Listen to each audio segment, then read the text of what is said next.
ఆనందానికి ఆనకట్ట వేయకు, సంగీతానికి సంకెళ్ళు వేయకు, పల్లవి రాకముందే పాటను మింగేయకు.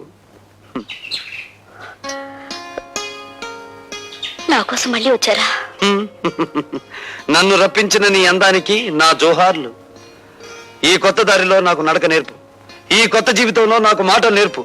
వీల్లేదు, మీరు ఇలా కావడానికి వీల్లేదు. నో, నువ్విలా మాట్లాడడానికి వీల్లేదు. ఇక మనకన్ని ఆటలు పాటలు మజాలే. రా.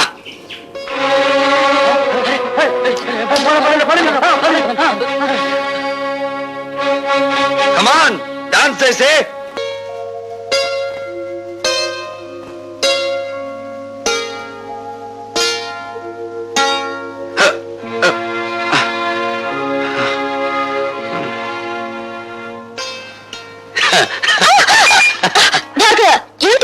రోజా డార్లింగ్, ఇంకా చూపుల దగ్గరే ఉన్నావా? చా చా చా చా చా చా. ఏమీ బాగోలేదు. కమాన్. వదలండి భార్గవ, ఇదే పని నేను చేశానని కోపంతో నా చెంప పగలగొట్టారా? నేనలా మీ మీద చేయి చేసుకోలేను. అందుకే నేను మీకు నమస్కారం చేస్తున్నాను. మీరు వెళ్ళిపోండి.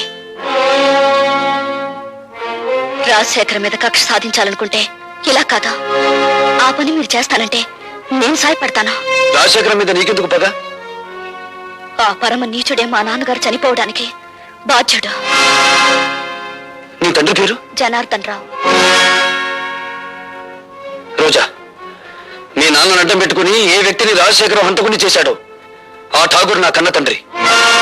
అవును రోజా, ఆయన జైల్లో చనిపోయే ముందు జనార్దన్ రావు కూతురు ఎక్కడున్నా వెతికి ఆమెకింత మేలు చేయమని కోరాడు. మేలా? ఆ పని నువ్వు చేయలేవు. అది అనుకున్నంత సులభము కాదా? నా జీవితం నాశనమైంది.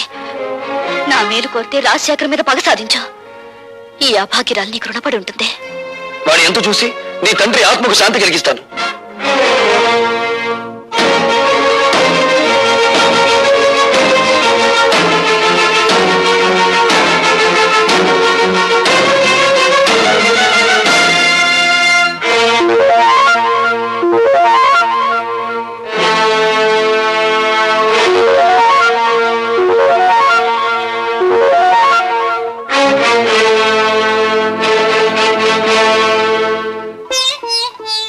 మగవాళ్లే గాని ఆడవాళ్లు రారే.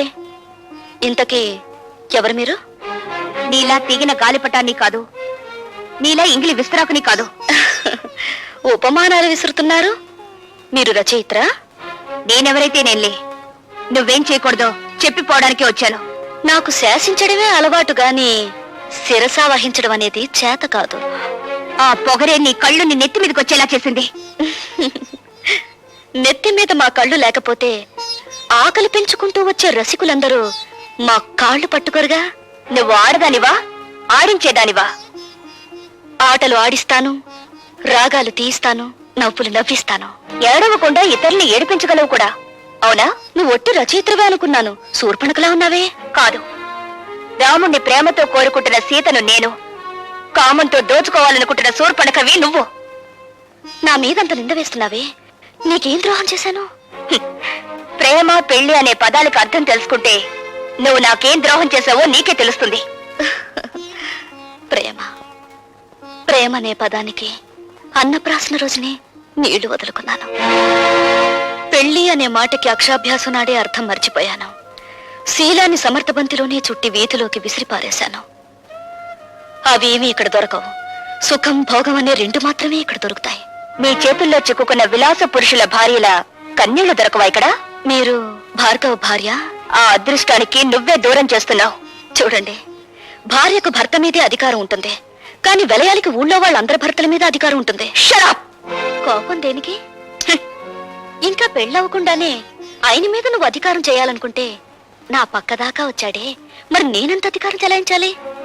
వెలయాలికి ప్రేమ విలువ తెలీదు.